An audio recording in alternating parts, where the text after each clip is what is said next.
కాటుక వెడితే కన్యాకుమారిని నా కళ్ళు చూడపోతివి బొమ్మల నడుమ బొట్టు వెడితే పల్లెతనంగుంటను నిన్నే ఇడిసి పెట్టను అవ్వయ్యకు చిన్నదాన్ని శివంగి పిల్లను చిన్న చూపు చూస్తే నిన్ను నేను ఇడిసి పెట్టను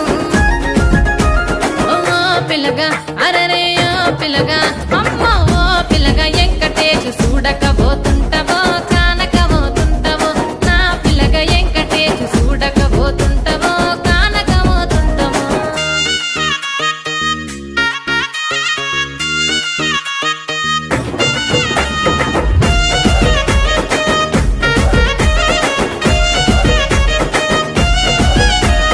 మన ఊరిలో నన్ను మించే అందమెవరికున్నదో అందగత్తె నేను రో ఆస్తి పాస్తులెన్ని ఉన్న నిన్నే కోరుకుంటా